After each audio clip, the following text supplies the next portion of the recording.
What's up, y'all? We are back in the box, and I just wanted to make a quick video kind of explaining some things that have been going on that are exciting around the studio for the last couple weeks or so.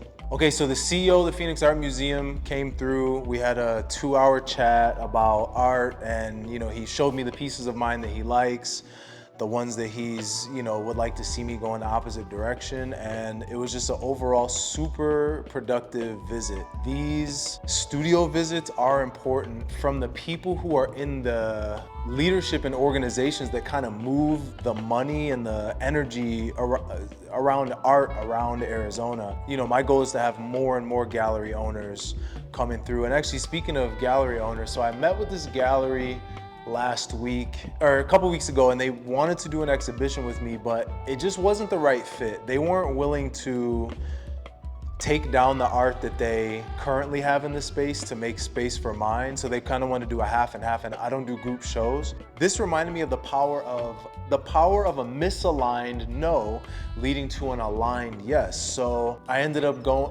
inviting the gallery owners to my current exhibition, and just through conversation, he expressed that he wanted to do private events at his home and throw really cool events. So I came up with this idea to have me take all the art down in his home and put up my art and do some nude paintings, which I really want to do more nude body paintings this year and the next year coming up. And so he 100% signed on. So if I would have said yes to an opportunity that didn't feel right, then I'd be in that energy of something that doesn't feel right. But I said no, and of course we found a way to collaborate, so it's beautiful. So don't be afraid to say no.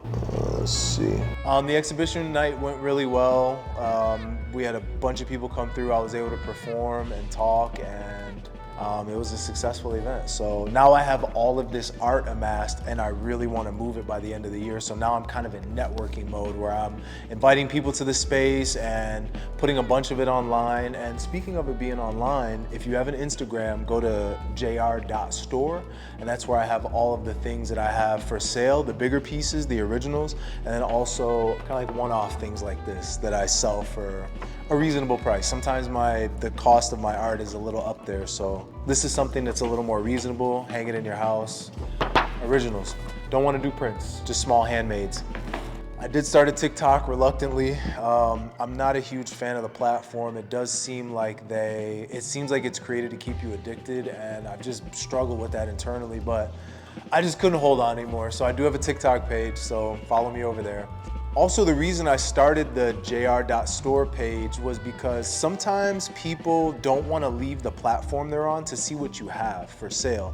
And so jr.store is actually really quick for me to upload, put up small pieces, take them down quick, do 24-hour sales, and also people can DM me directly with the website. They gotta email you, and it's just, sometimes I wonder if having a website is gonna be antiquated here in the next 30, 40 years. And honestly, that's pretty much it.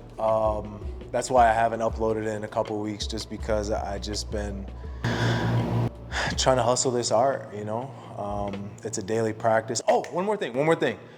I also have this fitness challenge that I'm doing just to keep, I haven't really been taking super good care of myself, and I need to step my game up. So 100 push-ups, 100 squats for 100 days. So follow me on TikTok and Instagram if you want to see the journey. And yeah, I'm 20 days in, so we'll see how things look different on day 50 and day 100. So much love to you guys, stay positive, and here's to many more YouTube videos.